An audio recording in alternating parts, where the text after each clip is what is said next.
So glad to be here. It Episode would- 4, that's We're big, in man. episode 4. I heard you had like Jacob Zuma in episode 2. Never in my life. Never. Never in my life. Yeah. In Camilla, episode 1. Sorry? Camilla? No. No. Carmen Electra. No. Okay. Robert Mugabe. Where do you find this guy? Amory. So the one day I was walking in the street, It man. all started with prostitute. How all good stories start. It all started with one mean stripper. She was really mean. Oh, we met. No, there's a mean You story. throw money in there, she gives you coins. She gives you out. change. Like, You see, with you people, man. With you two, I don't know when you guys are serious, So, when wait, it's no, sarcastic, so when it's a listen. joke. So one guy's mean stripper. yeah, There was bro. one stripper, she dated a friend, and she was like, this was exactly what she said. If she met him before she was a stripper, like if they met and they were dating, She'll still be a she'd stripper. still be a stripper. Nothing in her life would have changed. That's how terrible this guy is as a human being. She'll still be a stripper. Oh my goodness. I mean, he's a great This man. time she'll do it for half. Yeah, almost for free even, It's still free. just to get away from it. You've never heard of the strippers that give change? Give them $10. You're like, yo, can I get like 3 hours change? I want to go buy a guap. It's like, You know the AirTime machines that only take coins sometimes? You see They that? just go for titty dance. and she shakes. And Use a change. she shoots out 3 rands. No. $3. Sorry. God. $3. Sorry. Dollars are real. Dollars is a real currency. Okay. Namibian dollars. Of course, the 2 million people use, yes. It's a Okay, real currency. okay, but it's our currency. and we Yeah. accept it. Like your coins are all bronze. You don't have one silver coin. What's going on with you guys? Because it's not bronze, it's gold. I was about to say the same thing. Gold Isn't is it better Gold? than silver. That is not gold, guys. It's It's gold. bronze. No, Guys, obviously, I've seen because gold. you Obviously, you've never won Gold- medals in your gold life. is heavy. You've You never won won many medals in your medals. life. Probably Won got many Then how do you not know the difference between bronze and gold and silver? Won the Plasco and Go Painter Award back in 2003. Right, I was the fastest painter like in the Bobo. I was super amazing, bro. I was painting faster than Zimbabweans. Mm. I was the one. Weird Got flex, gold but okay. medal, son. Red flakes, very Weird red flex, flakes. but okay. Don't flex for you guys. I don't care, bro. If you guys ever sweep the hall in under 20 minutes No. with toothbrush, huh? You had to like install a 5x1 speaker system before your mom gets home, and you forgot about it, and you never taken out the chicken. Yeah, I have won a medal for that. Cause vendor we have those kind of shit. You guys don't deserve it, right?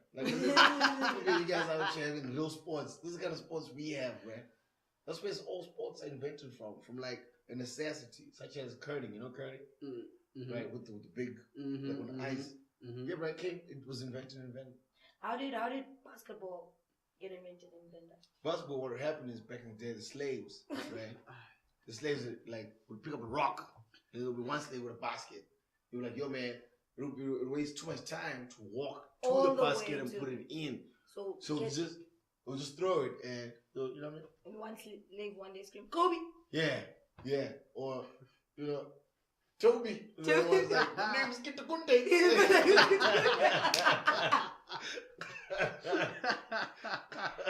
12 years in NBA.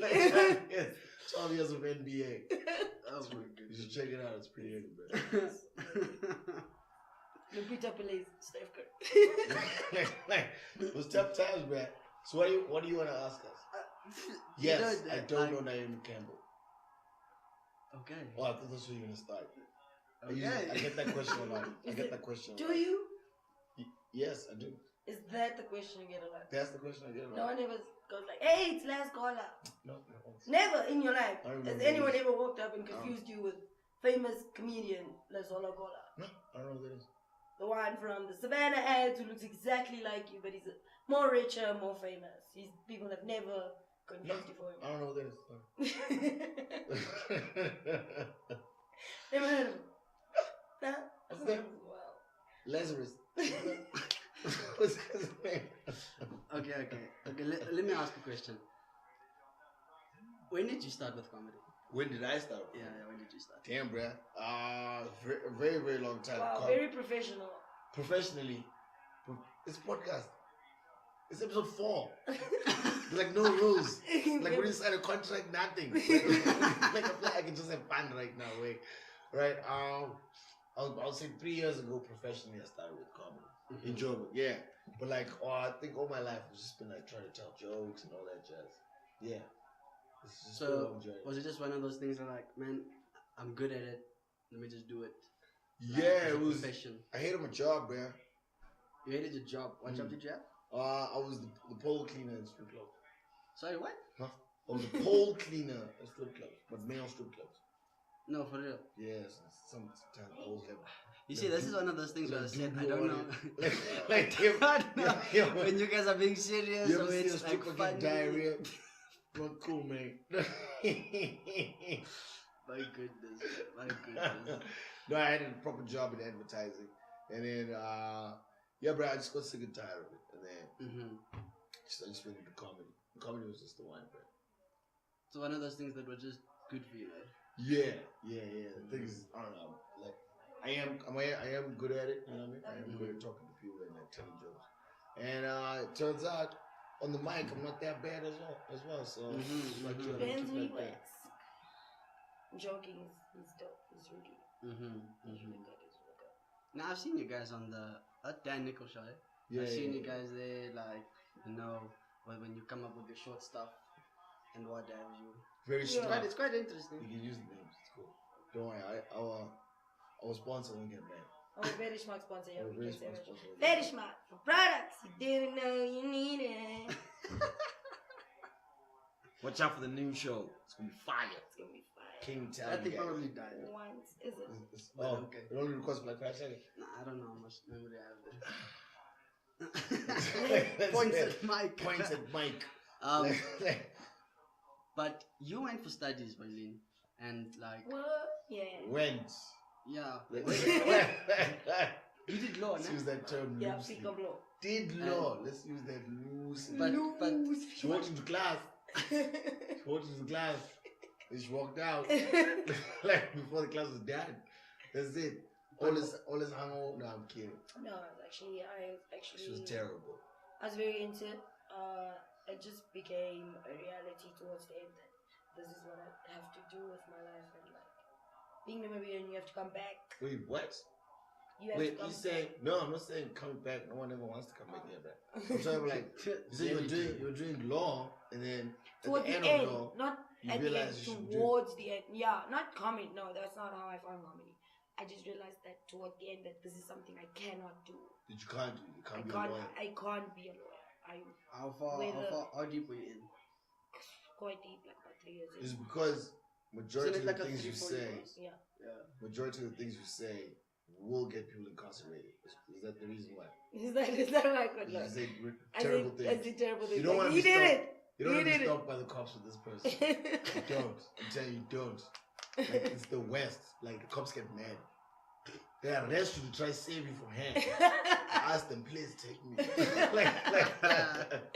No, and yeah. So then I was working for a bit, and I guess just events. I stay working for events company and stuff like that. And then I guess eventually comedy found me. Jokes. Where did comedy find you, man? In kitchenette. In a sex dungeon. Yeah, I was hanging out with a comedian, and You know what she means when she says hanging out, right? Yeah, we all know. You all know. We all know. We all know. reading our Bible Like together, chilling, and just Netflixing. just having normal conversations, sitting 5 feet apart. I'm Always. talking about balls deep. Anyway, Balls deep side note. in butter. Butter dick. You guys are horrible. Anyway, so No, this is a family show now. It is is it a family show? It's a family show. Yeah. Yeah, no, I'm joking. Yo, what up, Layla? What's happening? So We're having a podcast. Yeah, Layla, Yeah, you must be podcast. glad the camera is off. Hey, Yeah. hey. Layla, what's up? You alright, bro? You sound like you had a better day. So You hey, look like you've are been you having better days. Come, I'll call are you you back gonna- in about 20 minutes, yeah? answering video calls during podcast. She's got that. She's got that. She's doing like the drunk drunk girl girl thing. You know drunk girl pose. Nah. Drunk girl Those pose girls is are when really, really drunk. they So they put up like the devil's horns and they put it in their face. And just show one eye. That's when you know that girl's messed up. Messed up. Put the camera down. That pose right there. Right? It looks cool. It looks cool because you're hiding. Analyze. Get into the eye. If you zoom in right there, if you get, let's get the VAR on that eye. Right? You can see bloodshot. Bloodshot. Yeah, and then obviously, so things didn't work out there, but at least I found comedy through it. Mm-hmm. And we're great friends. I'm joking. You know, I'm not friends at all. It's fine. You're friends with me. Yeah. You kidnapped me. Yeah, I kidnapped And, the friends. yo, I had good friends, man.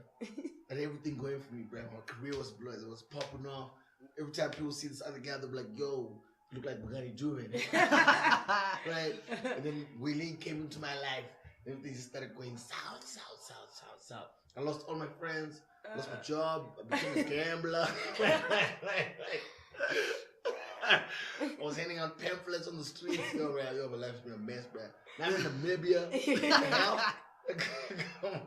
People are busy watching the cricket, having fun. You know what I'm saying? I'm in Namibia. Come on, dog. This girl overtook my life, dog. I'm just saying, be careful. That's why I asked. That's why I asked before we started. Like, why would you come here? Like, to Namibia? Yeah, why would you come here? It's nice. Also, it's like comedians. You have to put yourself outside of your comfort zone. You know, when I was driving from do you guys... Joburg to here in that 16 hours, continuous like agonizing driving, I was thinking that to myself. Where am I going? Why am I going to this place? You're not going to like an oasis. And I'm like, yo, man, please have some chips. And she's like, they finished. I'm like, oh, that's why I'm going. Listen, kidnap me. But you enjoy doing shows in the movie? Yeah, bro, I actually enjoy you guys. You guys are pretty cool.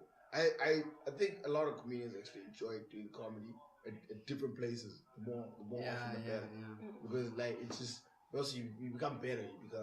Because it's a different audience. Yeah. Like is every audience actually different? Yes. Like you can go to the same venue. You can go to the same venue every night for 4 nights. Yeah. And each 4 nights you'll have a completely different experience. Yeah. Do you guys ever tell the same jokes? Yeah, I mean joke development. I mean like if it's at the same place. Teach the same curriculum every year. Well, do they? No, yeah, like so example, if you're doing a run at a club for 4 nights, you'll most likely go with the same set because you have the same time. No, that's dangerous. That's dangerous. That's stupidly dangerous. Some people, like what I normally would do is I suggest is like have maybe certain similar setups in the beginning, but try different ideas each night. Your main idea should always be. It's dangerous, bro. If you're gonna be at a club for like 2 or 3 nights or whatever, it's best to always come with something different. Like if first day, if it's empty, you can try your headline set, the set that you know. Okay, cool. When it's proper packed, I bring the set. People are gonna love me. Then you work through that on the first night where maybe it's just a few people that are there, and if they enjoy it so much and they do come back when it's really packed, it's cool to be able to appreciate it. But now if you do the same set all three of those days, around the last day, they'll be like, dude, I saw him, I like him, but he only does the same jokes, which kind of sucks. And now it's gonna take them longer for them to come see you again because literally in 4 days you did like the same 20 minutes. That means like your creativity is very low. Yeah. So you have to. It's constant, Brad. You have to keep developing, man. So you do. Also changing it up and stuff like that. You can bring the same idea. You can literally run bring a the risk same idea. of not. So either maybe having mediocre to bad to good nights and hoping that the people that kind of matter won the night you were good. Yeah, but that's fear, dog. Yeah. I see that as fear. I think dying on stage is it just sucks. It's the scariest thing ever. But now, that's where I do my job. That's where I do my practice. I practice and do my job at the same time all the time. Which is what I'm saying. It's not like where you go study and then you go practice. Bro, I'm practicing. I'm doing my job at the same damn time. Whether I'm getting paid or not, I'm studying and practicing. And I'm doing the job. So if I'm gonna like get to a point where I'm only gonna do things that I'm comfortable with, because I'm scared that maybe I might miss out on a sponsor that one particular night. I'm just digging a hole. I'm proper just digging a hole. So there are some places where I allow myself to be completely like off the cuff. Like I don't care what I say. I'm trying new stuff. I'll tell dirty jokes the whole way through. Whatever. There are some places where I do that. That's just me, just running through the motions of things, right? And also being honest. And then the other places where I know, okay, cool. At a place like this, maybe a corporate, I have to bring my most fire things. Now, where do my most fire things come from? Practicing new things whenever I can and finding out, okay, cool, does this idea work? How do I develop it into like a much fire idea that I can take to a corporate? Yeah, that's how it works. Interesting. But you come across as a guy that likes to freestyle a lot. Like, I freestyle. Like, I freestyle, yeah. Straight off the bat. So you do both? Like you plan ahead and then you freestyle as well? Yeah. But what if the things you planned beforehand, like you see the audience isn't feeling it? And then that's where you have to look. Honestly, there's two options for me, I believe. Either you've like, I'm doing this 10-minute set, and it's not working 3-4 minutes in. You either have to decide, look, for the next 6 minutes, I'm continuing straight fire, but so what happens is don't lose your momentum or your belief in your joke. Once you lose because self-confidence. because you can see it, you can see when a comedian stops believing their own joke. And then the audience also just, even if they're not laughing, if you've decided to commit to the set, commit fully and at least walk off knowing you gave it your best. Yeah. Or second option, switch. Switch at 4 minutes, you don't not necessarily have to freestyle. Yeah. You can do other jokes or you can work from your crowd, whatever choice you want to make. I see. But then also, that's another choice. Once you've switched. Don't want to, you can't, it's hard to rotate back to an idea you left hanging. If you leave it. I just go when I'm like, I literally tell audience, I'm like, nah, you guys don't like this. Like, is the over Mm-hmm. time of doing the thing, of like, doing the deed, you like literally, within the first 2 minutes if this joke is cool, I have the material for this audience proper, right? And then there are those things that do happen. There's unforeseeable events where maybe you get heckled, or there's a loud table, and then they almost throw you off. So now you have to decide in your head, how do I approach this? Is it loud as in like they laugh loud, or is it loud as in like there's a loud table, they're ordering, or they're having a talk to themselves, and you know what I'm saying? Something that you can't control whatsoever, right? Now you have to decide, how do I deal with this? Do I cuss them out in a very smart way and then everybody can laugh about it? Do I hit them with a crazy joke, right? That it makes everybody be on my side because, like, it's on some, yo guys, we're trying to have a show over here. Yeah. Or do I completely ignore them and just divert my attention over here and just make sure that my punchline is fire without them getting into my head? So you have to make that decision. But now you become you're able to know exactly what to do at a time like that over time. There's some guys where the material's fire, but the moment they get thrown off and distracted, the material just starts plummeting. Like the guy, his confidence is just like all over the show. You can see it. Like us comedians can see it. Like he's given up.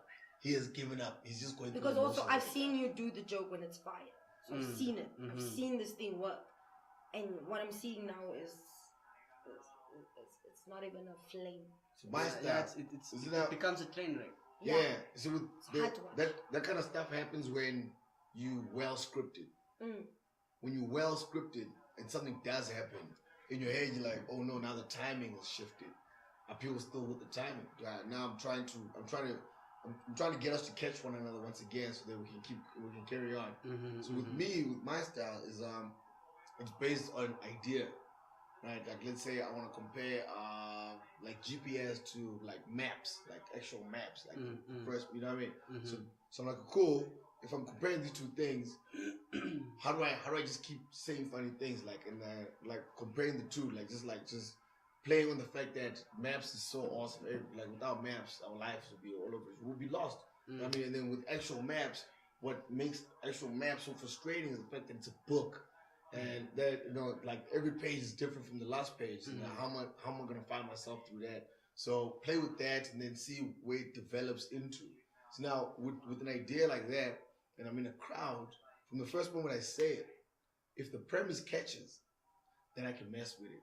And I can keep playing with it, and I can see how far it goes. You know what I mean? And I guess I'm one of those people. I don't really have fear of, at the end of everything that I've said, not having laughing, some launch. you know what I mean? Like we've been laughing, and at the end of it, it ends with the, yeah, that last joke, that last one was not that fire. That doesn't scare me at all. It's just on some, yeah, but we had our fun. It's just I went too far. Or this is also now the end. Yeah, that's the end. You don't always have to end on some high note, some standing ovation, because for a bit, especially when you're doing sets and you're on a lineup show, it's not necessary. If you're at your one man, when you have that hour 45 minutes where you can talk to the audience and you can generally get them there, then it's like this whole thing. But in 10-15 minutes, it's very hard to really also get through the message. You can get through. I believe you can get through a piece of it. You have to get through the message.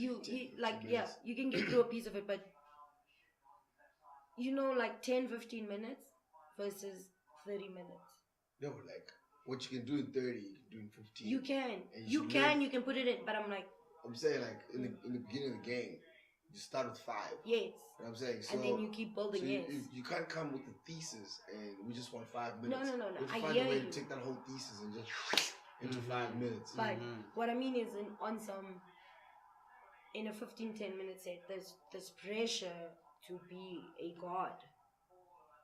Look, 10 to 15 there's it does demand a lot more, because like that's in that space we have decided that we really do like you, right? And then like it usually happens at about like 5 to 9 minutes or so. We really like this guy, and that last 5 minutes, is where, are we gonna go high up, or we're gonna coast where we are with a little bit of that and that. You know what I mean? And now you have to be able to play that. So in 15 minutes, man, you can say a whole message in 15 minutes. You can literally use 12 minutes out of that whole 15 to have like the most fire things that you've ever said in your life, or use the first 5 minutes just to set up. I've seen a comedian like literally almost for 5 minutes straight, no laughter. No laughter. This but then after that, it's just eruption after eruption after eruption. So because they've set up. It depends on there's style. Also this big fear of not getting laughed. I, as long as I have you, I know we'll get on and we'll find each other later, and the laughter will also, because eventually I'm still telling jokes here, so eventually the laugh will come. My issue always comes in when you're talking and you see you've already lost, like before you've even said anything or whatever, which is it's happened to me very rare, when you just get on and you see these people don't want to listen to you. Yeah. Which to me is Does the it happen a lot toughest because place you knew? to start. No, not really. Just So you're at the wrong place. You're at the wrong place. I've been at the wrong place. What does that mean? Like, for me, Brakpan for her. For me, it's like in South Africa, like an all black audience, but hard black audience. The first 3 guys before me only spoke Vernac. And then I come up. What's up, hey? And then, you know what I mean? I'm like, what's up, guys? Oh, man. Oh, from what's up? It's done. They're like, done. They're like, nah, B, we're not messing with you, man. Don't come here with that nonsense. Don't come here with that English. Have you guys ever like listening to you guys speak and stuff? I have a lot of questions. So like, I'll start with, let's say you're doing a set and you see that this isn't working. Do you stop, leave, or do you try to recover? Yo, bruh, if you're getting paid, you gotta stay through it. There've been some, fight. There's this thing. So if you go off, you won't get paid, eh? Yeah, like, you let's get say paid. you go off before your 15-minute period. We call that dirty money, bruh. Yeah, it's dirty money. You don't want dirty money. You don't want. What do you mean dirty money? Feel it. Like, and also, the thing, dude, other comics, if it's just you alone, let's say it's you alone at a corporate, it's not going well, and you're skimming, you're the only one that will know you slacked or you didn't do the thing. Do a show where other comics are at, and you have 10 minutes, or 15 minutes, and you do 5, and you still want to get paid. And you walk off from there. Plus, our industry is very, very small.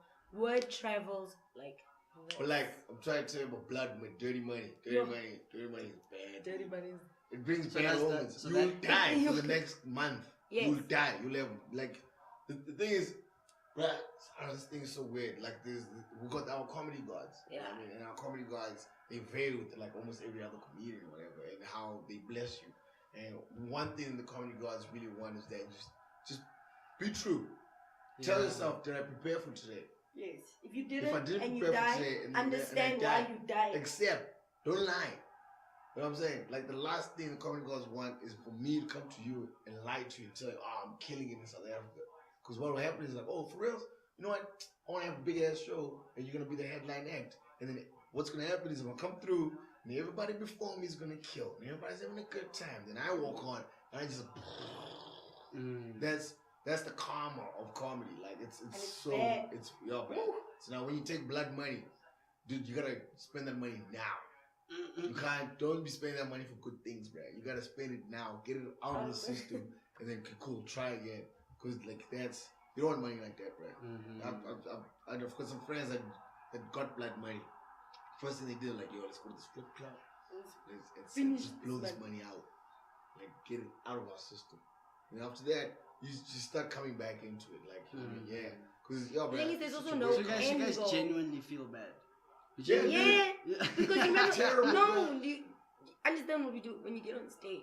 You are exposing a piece of you.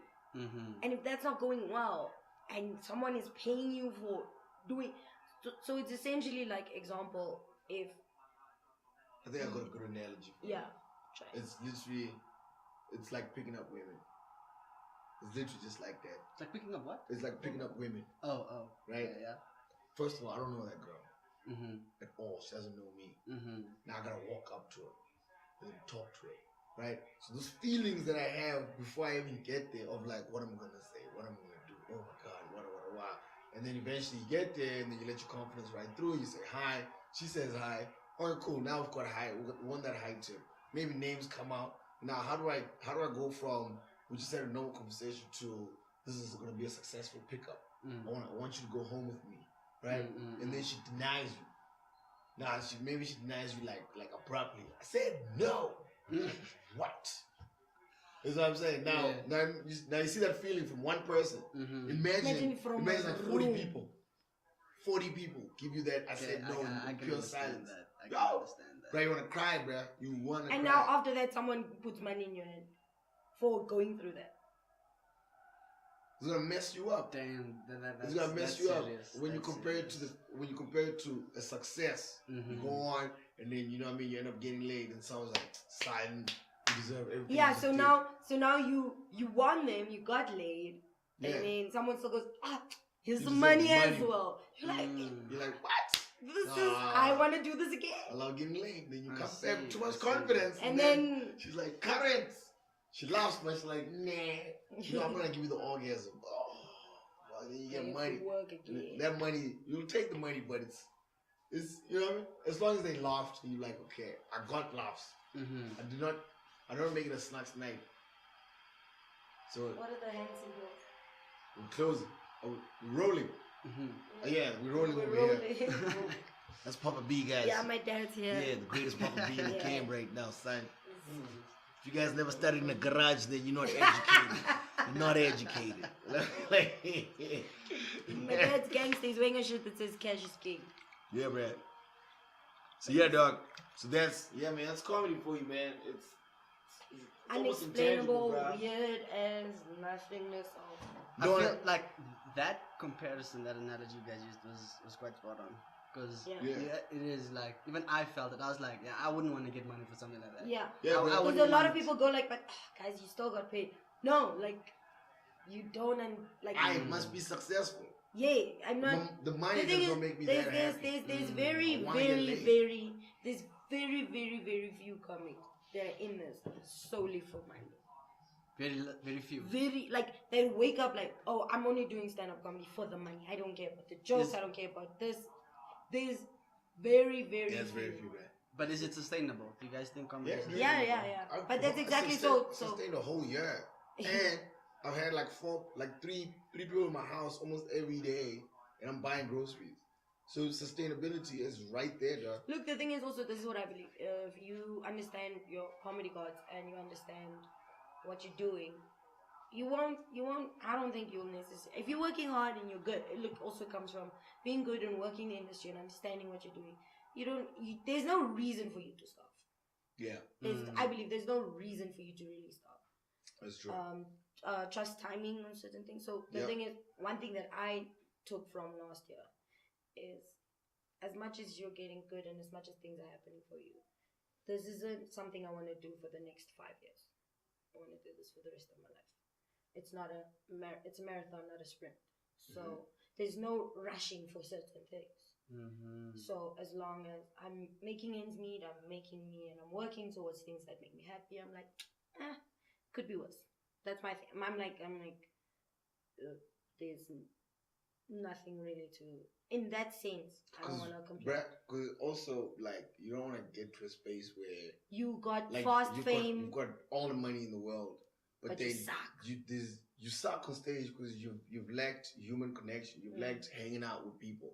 Or you've lacked your growth. You've lacked your own growth. Hanging out with people is like it's the fuel, bruh. As much as it sometimes sucks. It's fuel, my guy. Like hanging out with just average Joes, or hanging out with just a bunch of comedians, and we're just kicking it. We're having a nice time. That fuels you. That's like, there's something about it that makes you happier. And then when you go on stage, it shows. And people like that, you know what I'm saying? So now, you'll see a comic that's fire that hasn't, but you haven't seen them in a while, and you can see they've not interacted with or with anyone. You can physically see it when they're on stage. You're like, this person has lost touch with everything with the audience. Just, everything. No, there's a weird thing that happens. Yeah. It's just like it's just a weird vibe in the air. Even though the guy perhaps may do dope that night, you can still feel that this in a hyperbolic time chamber, or they've just been at home masturbating the whole time. Yeah, like playing FIFA. You can feel it. You can feel like, yo, my guy, you've not been thinking comedy. And with just people interaction, it helps you think comedy. Like it just adds, like there's something that happens. So the more you're around it, the more you also progress in it. Yeah, but also the more you're around normal people. It's a balance. You need the balance of like normal you'll be people, talking to your family, really funny people, family. Just what are the things we all relate to? Yeah, that's what I was gonna say. That's what I was gonna say. Because like my sister said some funny comedy, stuff the other like day. with comedy, like I like watching comedy shows and but the thing that you get from is that you can always relate to what the guy or the girl is saying, because like they speak something that, like, for example, I went to for my birthday a year or two ago. Last year I went to Cape Town Comedy Club. Yeah. And it was my first time at a comedy club. Oh, like these are the things that like I just watch on TV or online or whatever. It's different in comedy. Like the vibe is different. Yeah. So actually I enjoy it more because it's more of an experience. It's so much more of an definitely experience. And also comedians, I watch the stuff online sometimes also. It's like, it's weird it's for me personally, the stand-up I enjoy that I watch on TV or live or online, it has to be like comics I already love and know, that they keep me watching. But when you watch someone live, even if you don't know them, you've never met this person, it's easier to go with it, and you are engaged, and also you are engaged in the process. Yeah. So you're a part of it as well. So you paid as well. So you are there. So you're part of it. Yeah. That's so much nicer. The whole relativity thing, it's not always. Some people often think relativity of like within comedy is like almost like a financial thing, or you know what I mean. If I'm a jock and I'm a comedian, like mostly only jocks gonna come watch my vibe or whatever. You know what I mean? Like I watched Ellen DeGeneres, and now Ellen is rich AF. Right, like proper rich, like ridiculously rich. And now she comes on and she actually speaks about that. You know what I mean? Now she's building a report of like, yo, I'm letting you guys in, and she's saying, people have been asking me, how you gonna be relative? Because now you're rich. You know what I mean? You don't share the struggles as majority of the people that are gonna come watch you. But what she understood is that people understand this sort of sarcasm that she has, and like her style of being able to like or to talk about something in a way that it's a very normal thing. And now she speaks about it, and then we get into it, and we just laugh at like just I guess the genius of how she's portraying it. Like she'll say crazy lines like you know how it is when you have to like walk through 8 bedrooms trying to find one bathroom that you know what I mean? That the seat is already warm because warmed up seats, not because of someone just sat on it. So now the relativity there is on some. I know, I you know what I mean. I understand that could be something that's fucking irritating, like having to walk throughout a whole house, and also like, also the play on how ridiculous your problems are exactly. right now. Yeah. But these are your problems. So it's just how you play it, right? It's a wild thing. This thing, though. Also, the best advice I got is always TBK. What? TBK. DBK. Don't be cock. Don't be cock. Yeah, right. Don't be cock is real, bro. That's That's the realest thing ever, bro. Because you can have a cock attitude. Yeah, just don't. Cock attitude is the detrimental of a lot of comedians. The guy, like Brad, there's some good guys out there, but they have a very cock attitude, so no one wants to hang with them. Yeah, or work with them, or do anything. Like or that's what you meant, like. And also on stage. Well, also on stage. Just in a general sense. On stage. Yeah, don't be cock on stage. You know what I mean? Yeah. Like. There's a lot of guys also who speak to audience. They attack when they come on. They attack the audience. Yeah, bro. They're funny. The material's funny. But as soon as they're just normally talking to the audience, they attack them, and you can see the audience go like, I don't like this. Scaring me. You're scaring me. Why are you singling me out?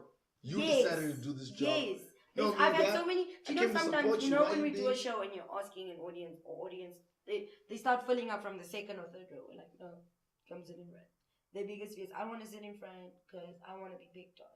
Yeah. I'm like, it should never. Yeah, that was me at the comedy club. Because it was my birthday, and they were like, whose birthday is it? No. Then I didn't lift my hand up. Because as soon as there was like 3 or 4 other people there, and they had their birthdays, and they, I remember this lady lifted up her hand, she was like, it's a birthday, and then this guy's just like, chowing her, jokes after jokes. Now, I don't mind, you can make fun of me, but like, I don't like that. Exposure to so many people, like, There's a line. There's a line. So my thing is always, if you're engaging with someone, I believe that, especially when a host speaks to an audience and stuff, I believe you should never do it to pick on the audience or to single them out or make them feel like the butt of the show. It's so that we can all become familiar with each other. Yeah. So also it's and like the host will ask questions, example, are you guys dating? It's not to pick on you. For me, Ideally, this is what those should be doing. It's not to pick on you, so that each comic that comes on or has a joke about relations, stuff like that, knows who to talk to directly, knows to understand, or who to incorporate into the scenario. And then the experience becomes more personalized, and it's all of ours together. What you're saying is, what the host does is it's almost like a pre-setups. Yes, pre-setups. You know what I'm saying? There's some guys who actually write how they're going to improv through things, and depending on what kind of answers they're going to get from people. So what I've noticed from as I host, what people really like is something that is either right here, right now, we can all see, right? But like it does not pick on any deformity or that you have.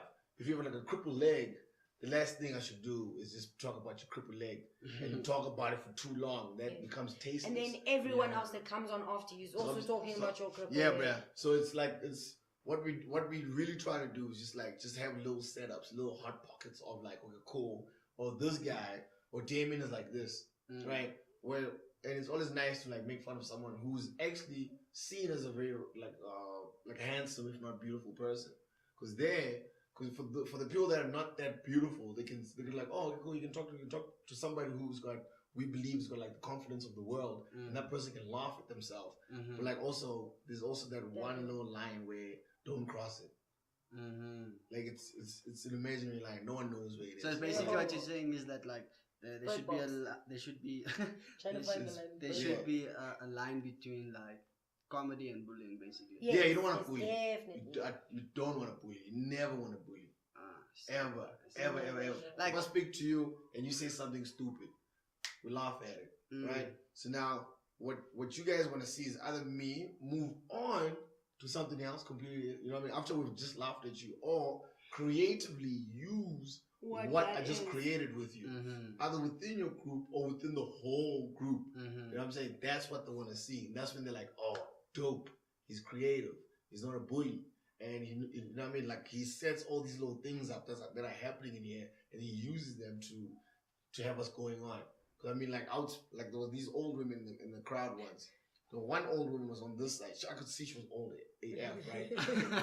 But I agreed. I'm like, hey, mom, how are you? You know what I'm saying? So I established the one she's with the old, show, right? With the yellow So I greet her, and we have a little bit of a chat. Then I go over there, and then I greet another family. So in that family now, I'm playing the guessing game on some. I'm guessing you guys. There's a family, you're the husband, you're the wife, but now there's a daughter there. I'm like, the reason why I say that is because you seem mature. You know what I'm saying? I'm not saying old.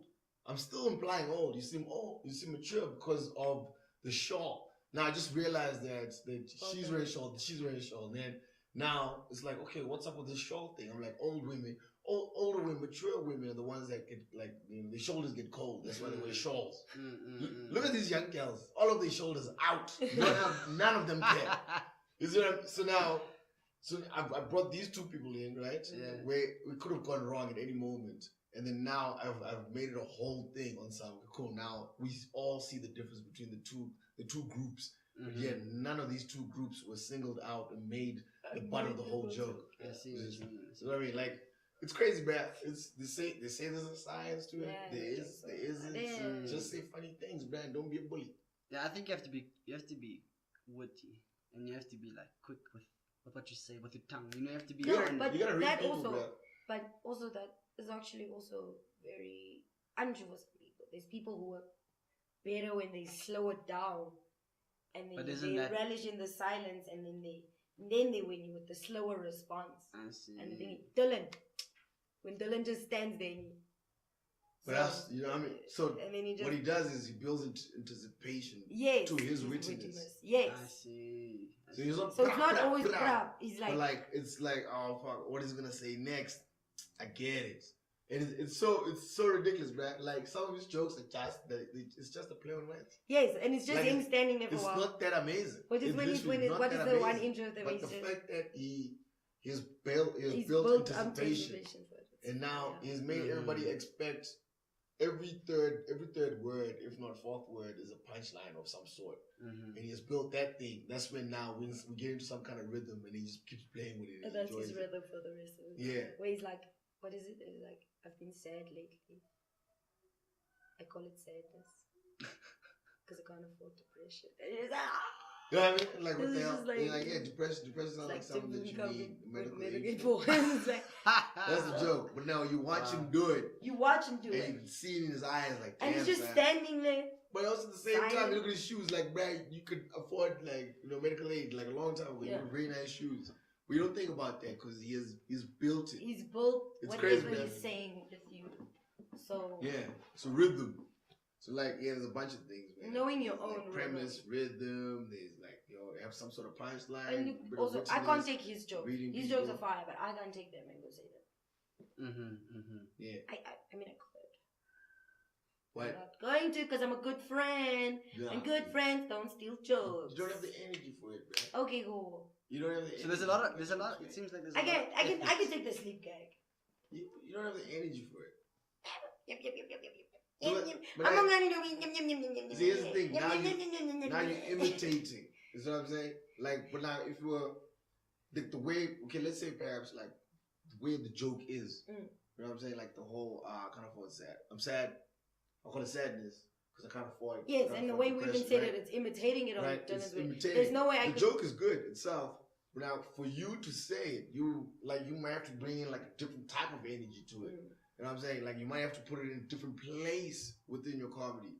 Like this. It's like a remix. You can't do a cover of it. You have to. We're deep with this thing, man. We're deep with this thing. Like everything that she does just works.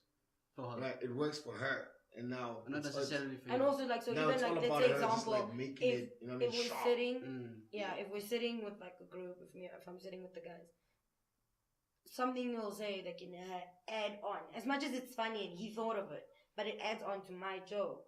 It has to kind of go with that as much as he said it now in conversation. You're saying about riffing? Riffing on a certain idea or not even just riffing when we're just sitting afterwards. Or like if I hear you on stage and I'm like, change this word, add this, that. It's funny. It makes it funnier. Yeah. It's me telling you it makes it funnier, but it's also, your joke. Wait, you know how it's our babies, these jokes, right? Yeah. Don't come to my house and tell me how to raise my child. Yeah. That's what I'm saying. No, but so the thing is, Tell me, yo, bruh, there are these plugs that you can put in your plug so your baby doesn't put the finger. Don't tell me, your baby is sticking the finger in the plug. Don't tell me that I'm a negligent parent because now I've got plugs just everywhere. Hey, what if I've got that plug switched off? Yeah. You know what I'm saying? So you can't is it your baby's fingers in that plug? Exactly. Maybe I want my child to be Shazam. You know what I'm saying? So he puts his finger in the next thing shouts out Shazam, means an adult. Now it's got a job, he's working. And so that's also like. So and it also works better my jokes are like a child. My friends know my children. Yeah. They've watched it grow. They can be like, oh, I like how meow meow. Yeah. Yes. And then they're like, it's maybe more of a meow meow. If I'm gonna add anything to your joke, and let's say we just said like last night, what happened is we just got this joke about like dad is kept on the neighborhood watch, right? And no, this guy, for real.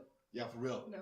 But like homie can't watch. Homie doesn't watch much but cricket, right? Yeah. So she came in late at night, snuck in, and then he was like, "Whoa, hey, who is that?" And she was like, "Because the cat meow meow." Oh yeah, I remember so that. So a joke is usually and it's fine. It ends there. So or it moves on to a different. We played with it, and then yesterday I was like, then he should say, "All right, the cat." Can slap no. And then, of that milk and eggs. You know what I mean? Right? There's milk and eggs. So like it becomes it. an ad. I should not just come in and just be on some change this whole thing. You know what I'm saying? You always play on and then you still don't make it funny.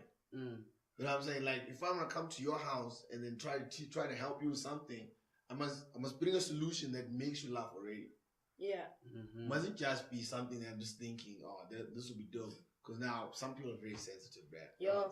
Everybody here. Because also because it's a very, if it's done from the wrong person or if the person who gets the criticism takes it wrong, it can be seen as an attack on a person's work. Yeah. Because remember, there's people that sit, they write, they think, they do this, because at it all, I can't tell you a joke that I don't believe is funny. Because then you're never gonna believe it's funny. If I go on there, this joke isn't funny, they're not gonna laugh at it. They're not going to laugh at it. So when someone comes and tells me your joke isn't funny, do this. Like, fuck you, bruh. What do you know? How do we get into this topic? I don't know. Talking about fixing each other's jokes. Yeah. How do we get there? What the hell, man? What's that with your Waylene? But yeah, bruh. What I'm trying to say is, it's deep and it's also not that deep. It's deep and it's also not that deep. But there's a lot of ethics I've noticed. Like there's a lot of unspoken ethics. rules. Exactly. That you pick up there. Look, you learn them. Everywhere, you learn them. Yeah, small things like when you're starting, don't speak, bruh. Just like when you're off stage and you're starting off, don't speak. Sit down. Sit. Don't drink. Don't drink. Don't speak. Just chill. Be a fly on the wall until someone's like, "Hey, bring this fly here."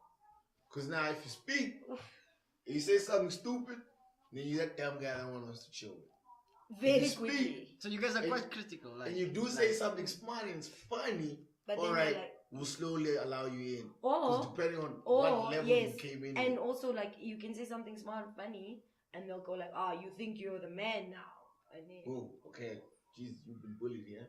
No, look, I know what happened. I know what happened with me is that, like that Lazarus guy, right? We do look alike. I won't lie. We do look alike. So people now, were like, you're trying to steal our boys' identity. Wait, can I speak, bro? So I walked into the group, and everybody was like, yo, man, what the hell? Why are you trying to steal our boys' identity? You see that?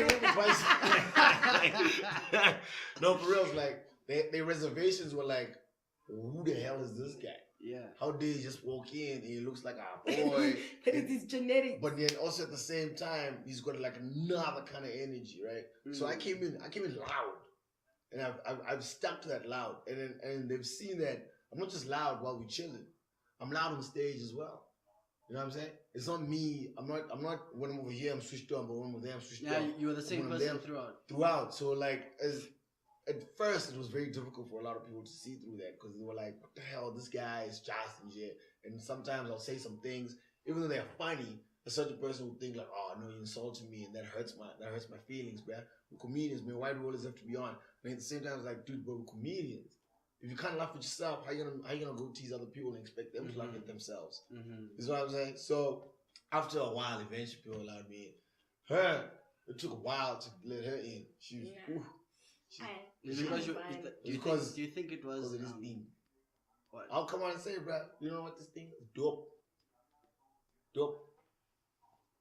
Drinking. Yes, I know it. Okay, cool. Like, I was first just confused with this. Oh no, that's no, what I was looking at you. I was like, what is this hand signal? What belongs in my hand? No, so like the thing was like, it wasn't really even the drink. It's just like I'm young.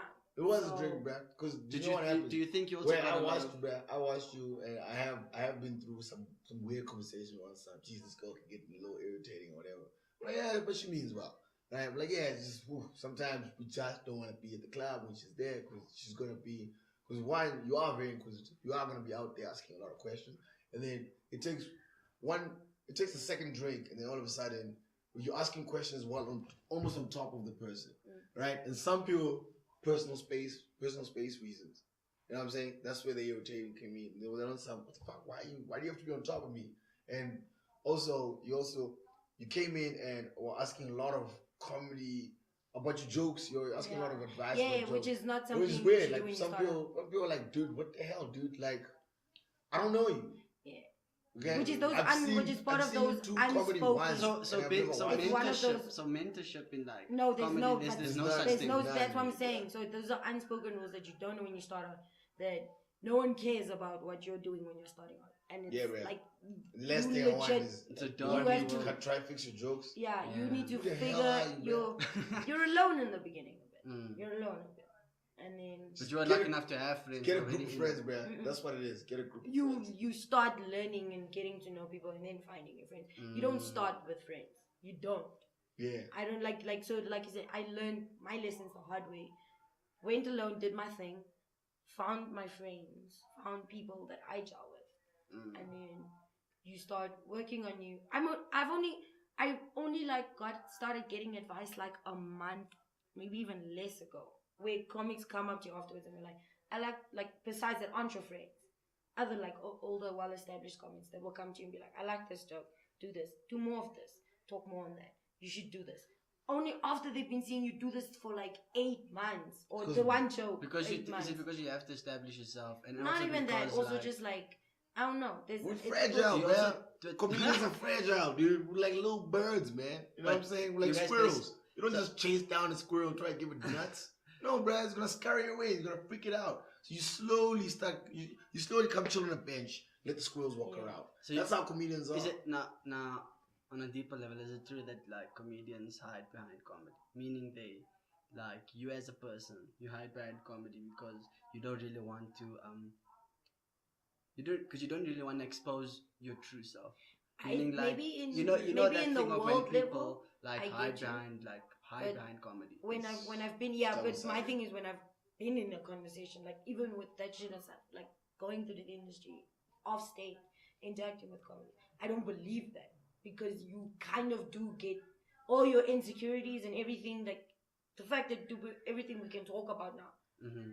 2 years ago, if someone had to have that conversation with me, I would have personally attacked them. I would have attacked me like, no, you don't get to talk to me about that, or what you don't know. I'd always find a need to kind of defend myself or justify my actions instead of going, hey, you're human, you mess up, you do this and stuff like that. So what I've experienced in comedy is like, it's a brutal shining of who you are and an exposure of it, and then everyone going, this is you, bruh.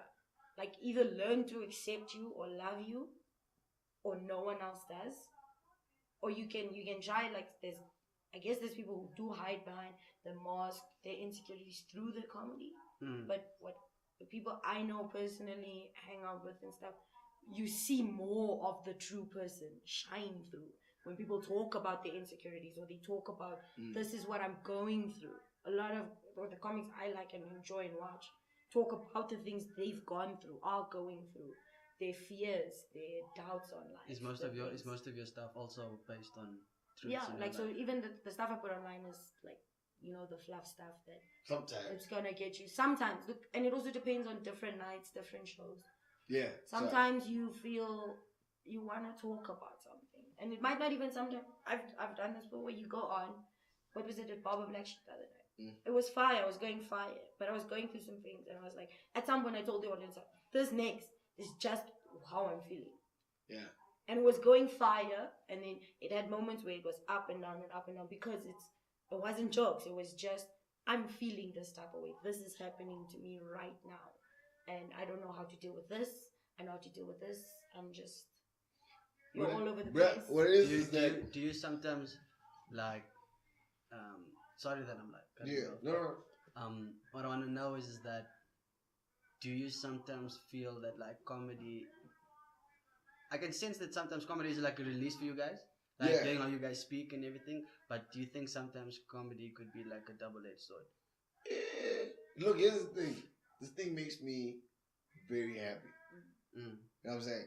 That the feeling of walking off stage, the feeling just before going on stage, before going on stage is nerve-wracking. I hate it. Like everybody's weird. You know what I mean? It's like awkward. I don't really want to talk to everybody, but you don't want to talk. Blah blah blah. I walk off stage. I'm happy. I take a photo with somebody. I'm getting happier and happier. It's my fuel. It's my drug. That's it. It is my drug. You know what I'm saying? And now with drugs, like this, they are double-edged. You know what I'm saying? There could be a time where, like with some people, where people do ask, "Are you hiding something?" Right? And then all I do is I use comedy just to fuel my happiness constantly. And then even though I'm doing great as a human being, as a comedian, where my jokes are always working and I'm feeling amazing, perhaps now what it's doing is now detaching me from like being able to talk to somebody about like some real things, because like this is all I've been presenting. And I put the real me there. So then you don't, and you keep it away from the people in your personal life. So like it varies, man. Some guys it's just they're able to like balance it all. Like I go on stage, I can be honest, I can have a lot of fun, I can chill. Like you guys' reaction to almost everything I say doesn't really hurt me. You know what I mean? I'm just glad that there are times where we're laughing, and there are times where I can see you guys are properly listening, and I can tell you my story. And right now, everybody's just waiting for a punchline. You know what I'm saying? So like, it varies with every comedian, man. Some guys, and also who you have in some your guys life. are just depressed. Yeah. And I think it's just, maybe the comedy helps. Yeah, I think it's just everyone's journey is different. Who you have in your life, what your vibe is. Like there's comedians who are brilliant and you love them, and they're great people. But they've made it very clear that this is one thing, their personal life is another. Or like that separation is very much there, because they're like, I like this aspect of my life, I like this aspect. I don't really want them merging. And then there's people who use it as escapism. Yeah, from this thing. So they go, I want to get away from my personal life and go to comedy. Yeah. And then there's people whose personal life and comedy is one. It's like, it's all you do, it's all you. Yeah, guys like Dave Chappelle who says, on stage, that's his real self. That's most real when he's on stage. Yeah. That's the realest thing he's ever known. Because he's been doing comedy since he was like 12. You know what I'm saying? So the stage is where he found home, and then off stage, it's just him waiting to go back on stage. Waiting for him to go back. Now, where do you lie? Like you specifically? Where would you categorize yourself in that explanation that you gave just now? Or those for me, it's a half and half thing. I mean, it's more of a drug, man. For me, it's more of a drug. I'm trying to open up my hands. I'm just gonna walk all over my damn way. Like, damn son, these block walks. You know what I'm saying? Like, for me, it's more of a drug. But like it's a weird kind of drug, because I love it. I love being high off the stage. I love no, but like, you know what I'm saying. I love being able to like sit down and prepare something. You know what I'm saying? Getting that excitement, like, oh snap! When I take this out here, it's this could happen. You know, and even though there are times where it hurts, and all I can do is I just want to go home and just like sit and like think about what happened. Maybe I shouldn't overthink it. The next day when I wake up, I get back to the place where I'm saying, I gotta go try that again. I have to do it. It makes me happy, but yet also at the same time, when I'm with regular people, just being able to tell jokes. Last night was an awesome night. I'm hanging out, we're all laughing, and we're all making fun. It's just everybody's roasting everybody. And I mean, that also brings me joy. but it doesn't give me this. It doesn't give me the same high that I'll get off stage. But it does bring me like a lot of joy. So generally, for me, happiness is the fire that fuels both sides. So I can basically say that you are your true self there, and both. Almost in both in person. Yeah, so like you said earlier, you're the same person throughout. Yeah. However, when does too much exposure occur?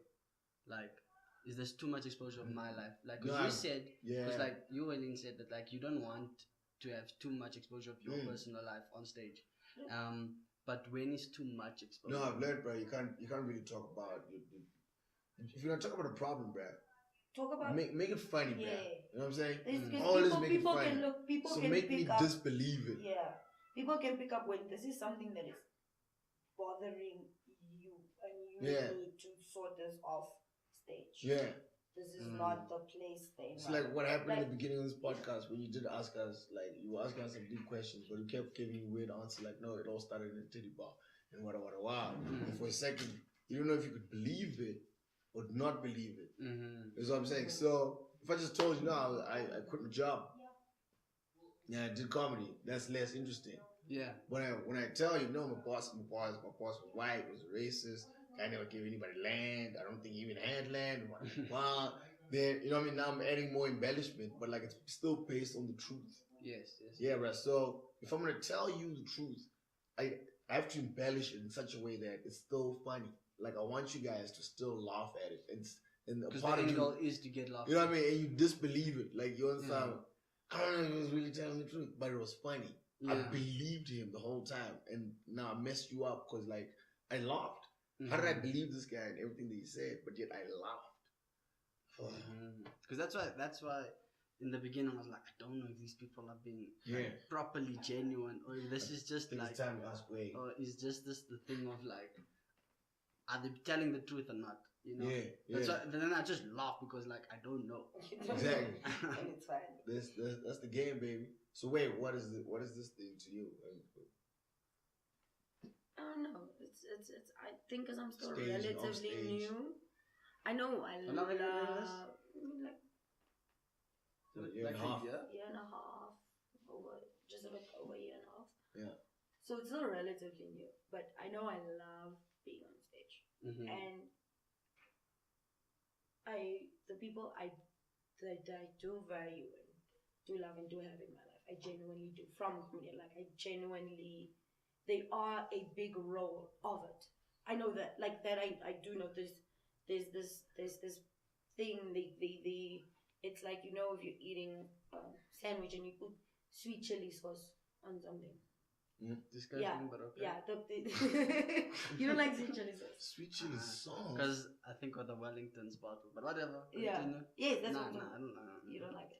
But it's delicious. We'll cover that in episode 5. I don't like mustard. We'll talk about that in episode 5. So, but anyway, so that's why I feel like the people, so it's hard for me to just go like, oh, I like stand-up comedy, and then, but by off stage, go. It might change in the future. I know I'm not going to give that up, but my affiliation to it might change. The way I do it might change in the future. You know, life changes. Might be a mom one day, stuff like things happen. Yeah, right. But what I know is like for right now. Like if something tragic were to happen. Yeah. Like would you still be on some comedy? I still got you. Yeah, because like comedy, even like example, like if there's something I know, if there's something that's bothering me, that is also at a comedy space. I know, like, so I know this thing that makes me sad will be in the space of where my comedy is also happening. I'll still go because I need to be with the comedy. The comedy will still win over this bad thing. Or this I mean in a sense of like, God forbid, like something horribly tragic, right, happens that morning, getting paid that night. I might go. I might still. Because that's the thing. What's the only thing that's gonna make me feel better? Like everyone can like maybe talk to you, maybe look. Yeah. Unless I have to. The thing that happens involves me needing to leave. No, you don't have to leave until tomorrow. No, then I'm there. Okay. I'm there. I probably won't touch on what happened because what I've noticed with me when I'm feeling something bad, You cried, right? Yeah, I cried. So it's hard for me to talk about it on stage because I don't find it funny yet. I don't see it. Yeah. It's not something you've processed yet. yet. It's all, even if I have sometimes, if you've moved on from something, but it's still just, you can feel when you talk about it, it's just, this is not, that's what I mean by overexposing. I'm like, this is not something I need to share with the rest of the world. I can share with my friends and family. So and that's a personal thing. And that's like, I'm like, this one's for me and my life. Yeah. And this is where you guys stop. Where me talking to strangers about it stops. So now that's a proper, like, straight up personal thing. Because now, you do feel. But there's comics that go like, I'll go through. I can't talk to the people in my life, the people I know about this thing. So it's easier for me to talk. But also, like, how you approach it. You know what I mean? Like, let's say it is like a death of somebody, right, within the family, and you're very close to this person, and now you still have to go out. And like the first 2 minutes where you find yourself like, I'm literally just running the process of just telling jokes that I've told before because I'm just trying to get paid. And then that ends up hurting you more. Yeah. And then you're like, okay, cool, how about I play the game of, I'm going to celebrate this person who died. You know what I'm saying? So now, instead of me crying about it, I'm telling stories about like how my mom used to be and this kind of vibe and whatever. And now, you know what I mean? Like I come out and say, yo guys, actually, I don't want to do these jokes that you guys have all heard. I want to tell you guys something that is super serious right now. I don't think I was going to be able to be on the stage right now. My mom did pass away. She died today. All right. It was that. That's as dark as we're going to get. Let's talk about how happy she made me. You know what I'm saying? Now, at the end of the show, what have I done? I've helped other people deal with their problem. You know what I'm saying? So I've sacrificed my tears to bring some sort of joy, and that joy can resonate everywhere else. To like hundreds and thousands. You know what I'm saying? Yeah. So now that's the thing about it. You know, like it always varies with the person, because there's some guys who still be able to go on stage and tell only jokes they've told, which are amazing, but then we can feel that there's something in there. This person, the jokes are not coming the way that, you know what I mean? Like we've seen it before. Exactly. Maybe there's some sort of pain in his eyes. And he walks off there and then he cries, and you're like, yo, bro, why you crying? And he doesn't want to tell anybody. That those guys were that personal, and those guys were not personal at all. Where I can tell you what's up, but then after that, I'm just gonna tell you like some crazy stories where we can laugh at it, and that's a good thing. It's just how you deal with things, bro, and how you think people will react to your insights. You know what I'm saying? And how much do you care about that? Do I care that you guys are gonna look at me in such a way and be like, nah, B, this guy is maybe has done like some drugs, and then you can't chill with me, but then you still know that I'm a pretty cool guy. Do I care about that shit? If I care about it, then I won't speak about it. But like the truth is, no one really cares, bro. No one really cares. It's weird, dude. That's true. Yeah, bro. It's one of the truest art. It's a very true art form. It's a true art form. Which is that intrigues me actually. You say it's a true art form. And because my question was going to be when I was listening to, I was like, people probably don't think that this is a job, or like people find it laughable. Like, you're a comedian. Yeah, there's some people that just like the things ridiculous. Like get a job. That kind of thing. Yeah. So when you say it's an art form, that intrigued me because like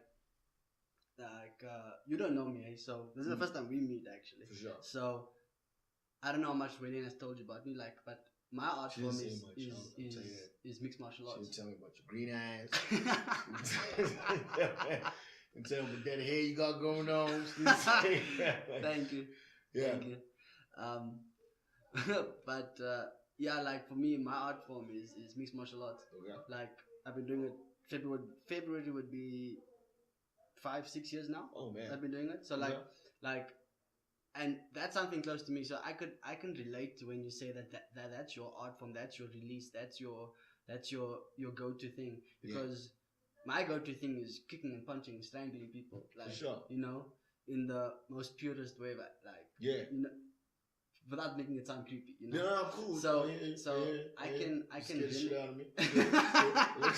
so I can really like relate to that and I have a lot of respect for that. Yeah. For when people find something that they like or what they do in such an art form that they do classify it as art, and it's not just a thing of like, it's my hobby, it's my job, it's what makes that it thing true, I do. What makes it like proper art form is the fact that like an art teacher told me like there are no actual mistakes. Mm-hmm. You know what I'm saying? It's what you do after that. Exactly. You don't have to use an eraser.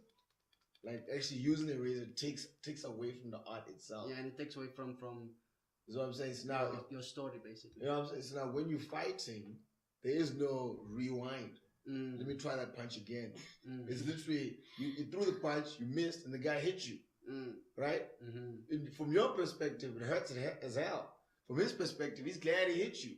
From us that are watching, we're like, damn, son, did you see that counter attack? Was not like that. That's what I'm saying. You. That was amazing. Yeah. And on stage as well, bro. Like, if I say something off, just like, there's some people. This is why I can't write my comedy. Like I can't script it. Like I can't do it. That's why I said I tried. feel that energy for you. Like you're a freestyle dude. I'm a freestylist, yeah, bro. You speak from the top of your your head. I try the whole Jay-Z thing. I can. What I'll do is I'll meditate an idea. I'll talk about it to myself in front of the mirror or whatever. I'll just talk about it. I'll just keep talking about it, try to figure out like where I can take it and whatever. And when I go on stage, I just let it out. When I write it and then I look at it, what happens is I've seen with a lot of people, if they write something and they didn't rehearse it enough, and they go on stage and they mess up a word, you can actually, there's some comics that actually say, "Oh man, I messed that joke up." Afterwards, or during like the set. why? Maybe in the middle of the set, like, "Oh, I messed it up. I should actually have said something like this," and then some people don't fix it, others try to fix it. The audience like, we didn't know, bruh. To us, it was like either that was a terrible joke or it was a really good joke. Don't tell us your secrets. You're the magician, dog. You know what I'm saying? Like if you pull out a pigeon that's supposed to be alive but it's dead, don't tell us this guy had to be alive. Just say, just let people know I'm a dark magician. That's what I do. I kill pigeons, guys. You know what I'm saying? Like there are some things always keep them behind the curtains because we don't want to know about that. Your opponent doesn't want to know about how you were training. True. Right? Maybe all he wants to know is what's your style and how do I counter that? You know what I'm saying? That's all he wants to know. So with comedies, when I say what's my style and how do I sell it to you guys, that's what I want to know.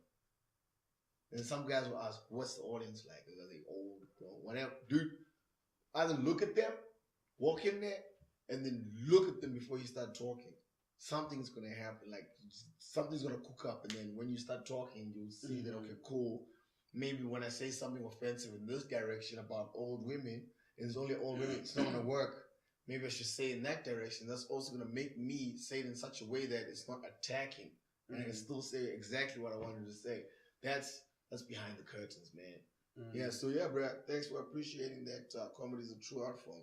Yeah, I also think martial arts is a true art form. Like fighting has been part of like evolution with all the sport. That's it. Like it's like people have always said that, or I've heard people say that it's one of the oldest things we've known. Yeah, it's to fight as human beings, and like second I also oldest feel is like sell pussy. For real. Like they gave some monkeys some cash, bro. You know what they did? Instead of selling pussy that afternoon, like proper. They gave, like pussy. The monkeys were wearing high heels and shit. And I also feel like comedy is one of those things because I mean, every person has laughed since existence. You know? The court jester. He was the only guy who was given immunity to say anything he wants to say about the king. The king literally wanted this guy to say anything about him that he has seen and whatever, because no one else was saying it because they will be killed. Yeah. You know what I'm saying? So he's the only guy who was given that immunity. But also there was, you could die. You could die. And that was some of the first comedians right there that were made to entertain the Joker. Kings. Yeah, bruh. That Joker. Yeah, it was dangerous, bruh. Because now if the king doesn't laugh, he doesn't like the jokes, and maybe you're just dropping some real knowledge, it could kill you, bruh. It could kill you. Straight up. It's not hot. Then it was the hottest, dog. Because now, what if the king enjoys it, but everybody else doesn't? They could kill you, dude. Exactly. That's where dying on stage comes from. That's good. It was actual death, like they would proper end your life. That's quite interesting. I never knew that. Yeah, I never knew that. yeah, that's the two terms, man. Dying and killing. Killing, I'm doing well. Mm-hmm.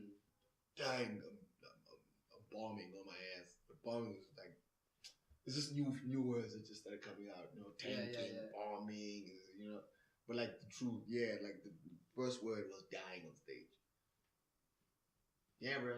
And then professionally, so that was back then during medieval times. Then professionally, the first few comics were actually the opening acts.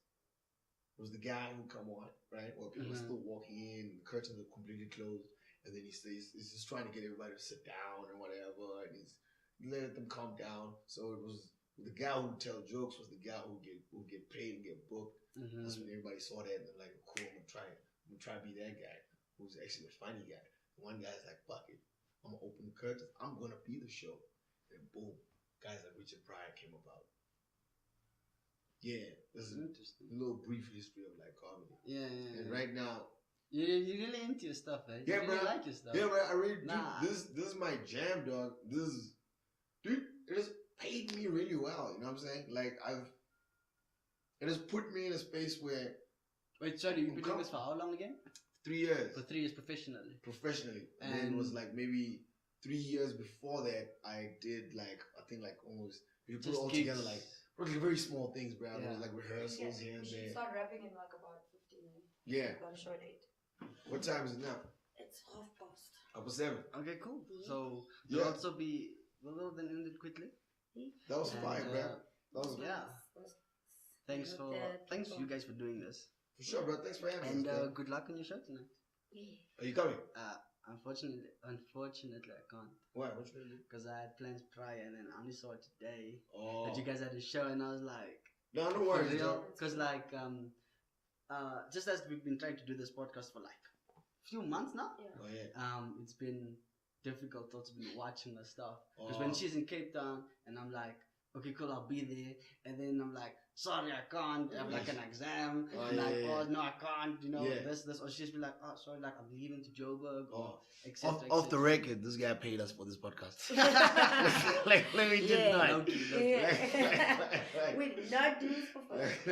Well, yeah, and on the record, this guy doesn't really like comedy. That's why he's not coming tonight. Yeah. That's why he's been ditching my gigs.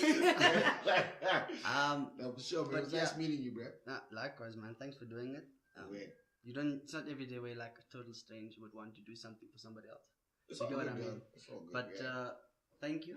I highly appreciate it. You guys, do you want to do your socials or anything like for the few people that actually listen? I hope like you actually put it in the caption. I want put it in the caption. Put it in the caption. Like this. 100%. Whoever's listening to this point, that's your truest fan, bro. You gotta love this person, bro. Alright, but thanks, guys. Wait, bro. Thanks. My social media is Dave West. David West. Shaq West. It's maybe it's Waylene. Catch me on it at __ bitch _ fuck _ No, it's good old Bongani doing Instagram. Yep.